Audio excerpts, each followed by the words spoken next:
Hello everyone, this side Manpreet Singh Chauhan here. So आज मैं आप सभी के लिए एक नई सीरीज की शुरुआत कर रहा हूँ, जिस सीरीज में मैं आपको बताऊंगा कि कैसे नेटवर्क मार्केटिंग के अंदर हम ऑब्जेक्शंस को हैंडल कर सकते हैं। क्योंकि अगर आप नेटवर्क मार्केटिंग कर रहे हो तो आपको पता होगा कि नेटवर्क मार्केटिंग के अंदर आपको कई तरीके के ऑब्जेक्शंस आते हैं।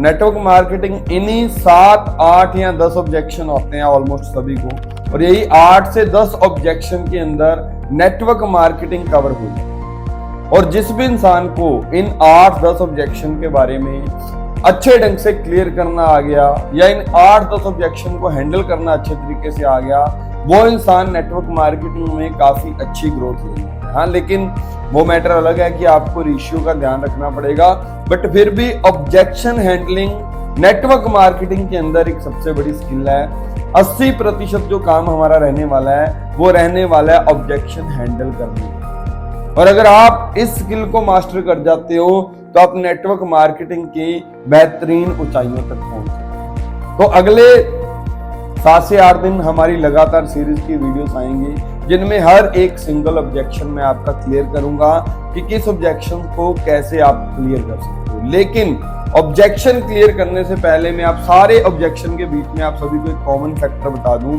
वो कॉमन फैक्टर सारे ऑब्जेक्शन में क्या होता है कि फील, फेल्ट, फाउंड। एक फॉर्मूला है कि हम लोगों ने इस फॉर्मूला को यूज करना। फील, फेल्ट, फाउंड फॉर्मूला का मतलब क्या होता है? 3F formula. इसका मतलब क्या होता है कि जब भी हमारे सामने कोई प्रोस्पेक्ट ऑब्जेक्शन डाले तो हमने उसका क्लियरली आंसर देने नहीं लग जाना। जैसे कि आपने एक बुक पढ़ी होगी, अगर नहीं पढ़ी तो मैं आपको बुक रेफर करना चाहता हूं, question are the answer. Allen पीस की बुक है, सवाल ही जवाब है। इस बुक का टाइटल ही क्या रिप्रेजेंट करता है कि जब भी कोई प्रोस्पेक्ट आपसे क्वेश्चन पूछता है, वही क्वेश्चन के अंदर उसका आंसर छुपा हुआ है। तो आपको सिर्फ उस क्वेश्चन को ध्यान से सुनना है और उसी के बीच में से आपको आंसर निकल के आएगा। तो पर्सन ने, प्रोस्पेक्ट ने जो भी आपसे सवाल पूछा तो उसको ध्यान से अंडरस्टैंड कीजिए। उसके बाद अगली चीज जो मैं बता रहा हूं, दूसरी चीज, वो है 3F फॉर्मूला, यानी कि फील, फेल्ट, फाउंड।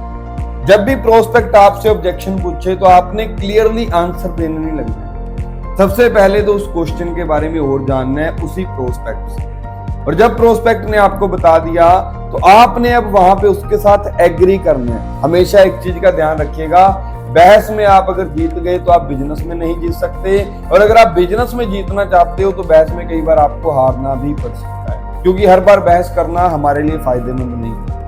तो यहाँ पे आपने किसी के साथ बहस में नहीं पड़ना।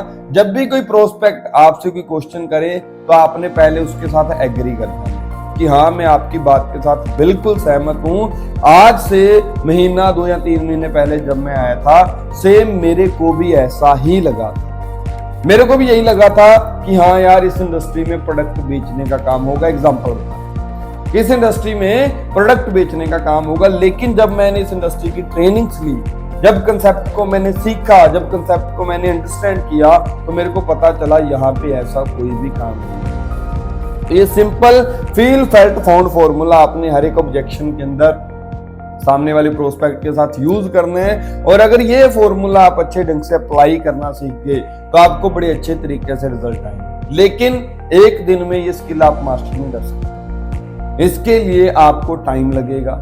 आपकी प्रैक्टिस होगी 8, 10, 20, 30 प्रोस्पेक्ट के ऊपर आपकी प्रैक्टिस होगी, तब जाके आपको ये स्किल मास्टर करनी आएगी। यानी कि नंबर 1 तो क्वेश्चन ध्यान से सुनना है, क्या टिप है आपके लिए। नंबर 2, 3F फॉर्मूला यूज करना है। इसके बाद नेक्स्ट टाइम मैं आपको मिलता हूं पहले ऑब्जेक्शन की वीडियो के अंदर कि ऑब्जेक्शन कैसे हैंडल किया जाएगा। तो फर्स्ट ऑब्जेक्शन में हैंडल करके आपको दिखाऊंगा। ओके जी, best of luck, let's grow together.